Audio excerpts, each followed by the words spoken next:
गोटे बणरे हाथीटीए रहुथिला। से देखिबाकू बहुत डौल डाउल।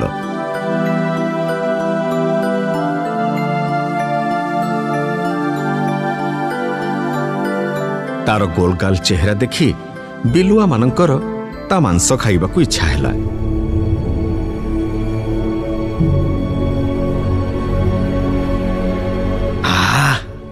जानिल भाई माने हाथीटा जहा हेइछि ना पूरा चोखा। ता गोड़ आंठो के मिसी खाइले आमको 6 मास लागिबो। केमिति जदि से खुआड़े पड़ंता ना भारी बढ़िया हुअंता। अरे तू ना बामन ए चांद को हाथ बढौचू। से केते बड़ जंतु।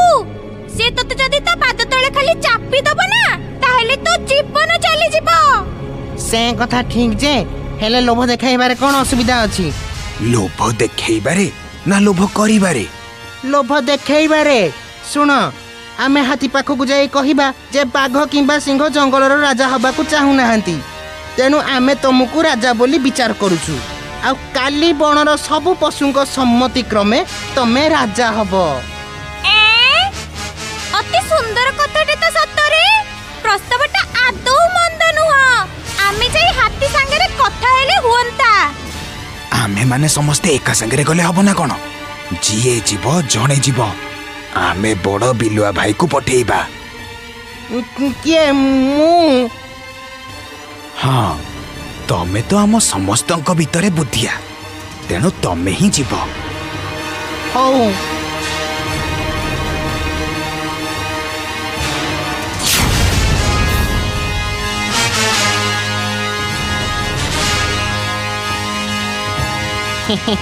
आज्ञा मोर की भाग्य जहाँ को खोजुली तांको पाई गली।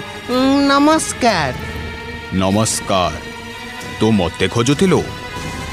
हाँ आपण को ही खोजुथिली। काहेकि? बणर सबु पशु एकाठी है मते आपण पाखकू पठेइछंती। आपण बणर राजा हेबे बोली। मो राजा हेबी? काई बाघ आउ सिंह कुआडे गले कि? सेमाने कहिले इते दायित्व सबु बेले नेई परिबेनी। सेमानकर मत जे आपण राजा हेबे। अच्छा आउ कोन कहिले? कहिले काली सकाळु हाथी भाई को नेकी आसीबो। से राजा हेबे। तांको मुंडरे सुना कलश ढळा हबो। सुना कलश। हौ हौ ठीक अछि। मु ताहाले आसुछि ओळी की।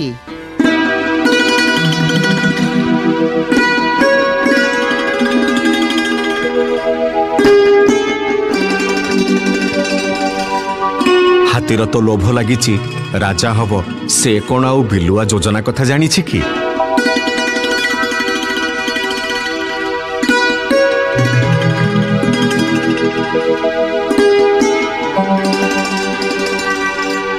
बिलुआ कौन करिछि ना बणर गोटे खालुआ जगह उपरे डालपत्र घासकुटा सबु पकई से जगाटा को समतुल कर देइछि। दूररू देखिले लागिबो जेमिति जगाटा संपूर्ण समतल।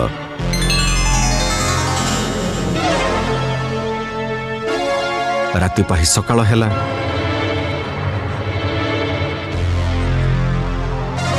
हाथी बिलुआ सांग हेई चलिले सभास्थल को।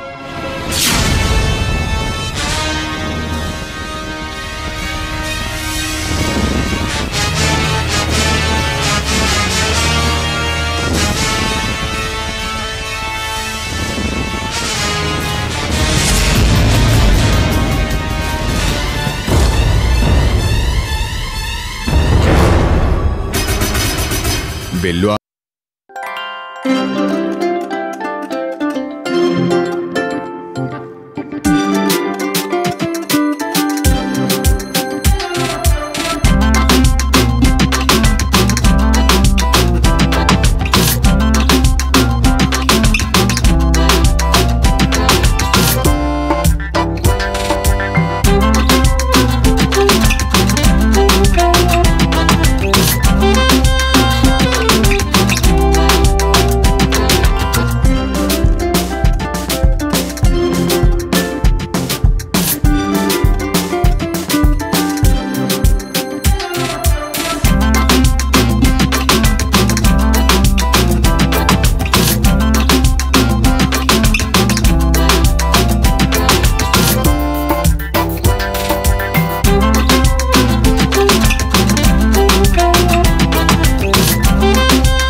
15 ଦିନର ଖାଦ୍ୟ। ଖାଇଯା ମିଳୁଛି ମାନେ ଖାଇଯା ଖାଇଯା ଖାଇଯା।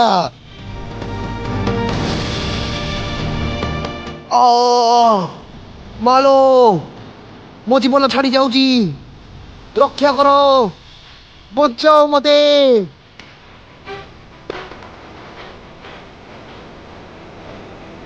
ନିଜେ କ'ଣ ସେ କଥା ଭୁଲି ଯାଇ ଲୋଭରେ ପଡ଼ିଲେ ଏଇ ଦଶା ହୁଏ।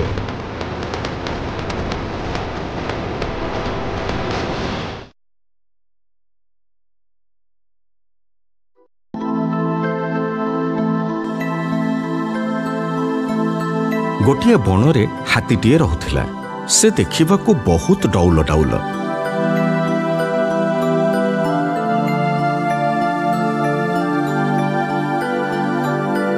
ତାର ଗୋଲଗାଲ ଚେହେରା ଦେଖି ବିଲୁଆମାନଙ୍କର ତା ମାଂସ ଖାଇବାକୁ ଇଚ୍ଛା ହେଲା।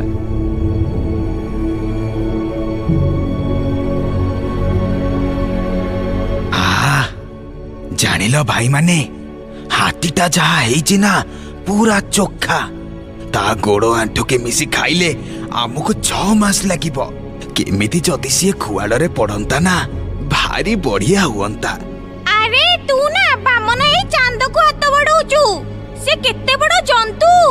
ସେ ତତେ ଯଦି ତା ପାଦ ତଳେ ଖାଲି ଚାପି ଦବ ନା, ତାହେଲେ ତୋ ଜୀବନ ଚାଲିଯିବ। ସେ କଥା ଠିକ ଯେ, ହେଲେ ଲୋଭ ଦେଖାଇବାରେ କ'ଣ ଅସୁବିଧା ଅଛି? ଲୋଭ ଦେଖେଇବାରେ ନା ଲୋଭ କରିବାରେ? ଲୋଭ ଦେଖେଇବାରେ। ଶୁଣ, ଆମେ ହାତୀ ପାଖକୁ ଯାଇ କହିବା ଯେ ବାଘ କିମ୍ବା ସିଂହ ଜଙ୍ଗଲର ରାଜା ହବାକୁ ଚାହୁଁନାହାନ୍ତି, ତେଣୁ ଆମେ ତମକୁ ରାଜା ବୋଲି ବିଚାର କରୁଛୁ। ଆଉ କାଲି ବଣର ସବୁ ପଶୁଙ୍କ ସମ୍ମତି କ୍ରମେ ତମେ ରାଜା ହବ। ଅତି ସୁନ୍ଦର କଥାଟେ ତ ସତରେ। ପ୍ରସ୍ତାବଟା ଆଦୌ ମନ୍ଦ ନୁହଁ। ଆମେ ଯାଇ ହାତୀ ସାଙ୍ଗରେ କଥା ହେଲେ ହୁଅନ୍ତା। ଆମେ ମାନେ ସମସ୍ତେ ଏକା ସାଙ୍ଗରେ ଗଲେ ହବ ନା କ'ଣ? ଯିଏ ଯିବ ଜଣେ ଯିବ। ଆମେ ବଡ଼ ବିଲୁଆ ଭାଇକୁ ପଠେଇବା। କିଏ? ମୁଁ? ହଁ, ତମେ ତ ଆମ ସମସ୍ତଙ୍କ ଭିତରେ ବୁଦ୍ଧିଆ, ତେଣୁ ତମେ ହିଁ ଯିବ। ହଉ।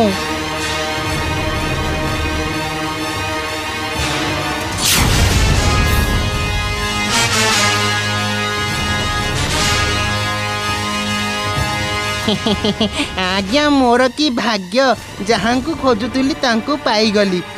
ନମସ୍କାର। ନମସ୍କାର। ତୁ ମତେ ଖୋଜୁଥିଲୁ? ହଁ, ଆପଣଙ୍କୁ ହିଁ ଖୋଜୁଥିଲି। କାହିଁକି? ବଣର ସବୁ ପଶୁ ଏକାଠି ହେଇ ମତେ ଆପଣଙ୍କ ପାଖକୁ ପଠେଇଛନ୍ତି, ଆପଣ ବଣର ରାଜା ହେବେ ବୋଲି। ମୁଁ ରାଜା ହେବି? କାଇଁ, ବାଘ ଆଉ ସିଂହ କୁଆଡ଼େ ଗଲେ କି? ସେମାନେ କହିଲେ ଏତେ ଦାୟିତ୍ୱ ସବୁବେଳେ ନେଇପାରିବେନି।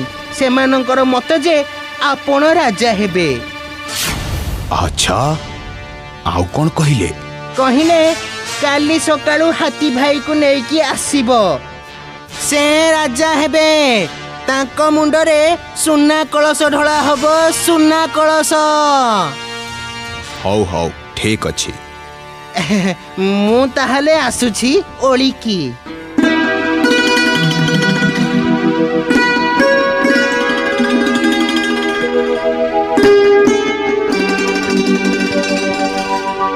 ହାତୀର ତ ଲୋଭ ଲାଗିଛି, ରାଜା ହବ। ସେ କ'ଣ ଆଉ ବିଲୁଆ ଯୋଜନା କଥା ଜାଣିଛି କି?